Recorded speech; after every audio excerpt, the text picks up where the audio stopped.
Sharqi Turkistonda millionlagan Uyg'urlarning turmalarda tutilishi bilan uy chaqisiz qolgan balalar xitoylashtirilyotir. Egilgan xabarlarda Qashqarda hamma uy degidek soqchilar tarafidan taqilib tamg'i besilgandan keyin ota-onasi qolgan Uyg'ur balalar Xitoy tarbiya markazlariga majburiy ib berilib tarbiyalanmoqda. Yaqinda Qashqarga borgan bir sayohatchi hamma soqchi va askarlar bilan to'shib ketganligini, do'kon va bozorlarning asosan taqoq ekanligini yetkazdi.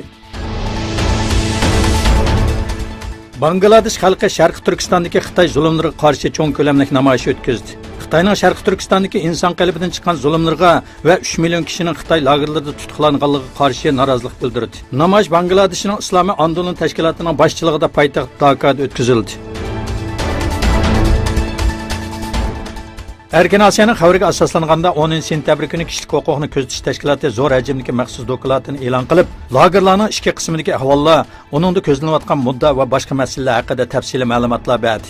Ideya va kasallikni yo'qotishda mavzu qo'yilgan mazkur dokladni kishilik huquqni ko'zatish tashkilotining xodimi Mangmaya tayyorlagan bo'lib, butkul doklad 6 bobga bo'lingan. Bu dokladda oldi bilan Uyg'urlar diyorining umumiy ahvoli haqida tushuncha berilib, Xitoy hukumatining Uyg'urlarga zulm selishni maqsad qilgan hozirgi siyosat va tadbirlarning tasaddubi o'tirg'i chiqib qolgan hodisa emasligini, buning Xitoy hukumati o'tgan 60 yil mobaynida o'xshamagan darajada ijro qilib kelgan Uyg'urlar qarshi siyosatlarning eng yuqori pallasi ekanligi aniq va oddiy shaklda tushuntirildi. Ondan Uyg'urlarni Xitoy davlatiga mayil qilishni ko'zlagan qattiq zarba berish harakatining lagerlar qamalayotgan millionlagan Uyg'urlarni qanday qiynab va bostirishlarga mahkum qilayotganligini sistemalik bayon qilgan.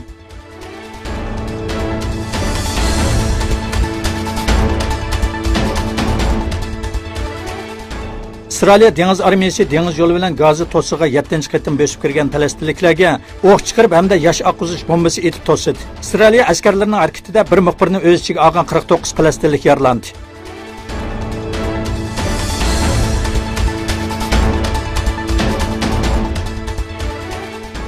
7 sentyabr Ostonda o'tkazilgan Suriya masalasini muzokara qilish yig'ini oxirlashgandan keyin Eron prezidenti Ruhoniy, Rossiya prezidenti Putin va Turkiya prezidenti Erdo'g'an birlashib bayonot e'lon qildi.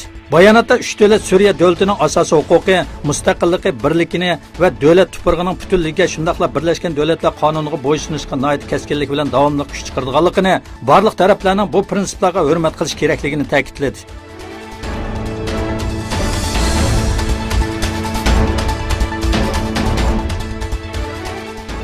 5 sentyabr Xitoyning Xinan shahrida ochiq-oshkor holda kiris va Tavrat ko'ydirildi. Xitoy hukumati qaytadan boshlagan chirkovning kirislarini ep tashlash harakatida Xinandagi 4 mingga yaqin chirkovning kirislari va bir necha chirkov chaqib tashlangan. Yerlik poplarning deyishicha nurg'un chirkovlarning kirislari chaqilib qolmasdan mol-mulklarimi majburiy musodir qilingan. Xitoy hukumati yana chirkovlarga davlat bayrog'ini ostirib, quromiga yetmaganlarning kirishini cheklagan.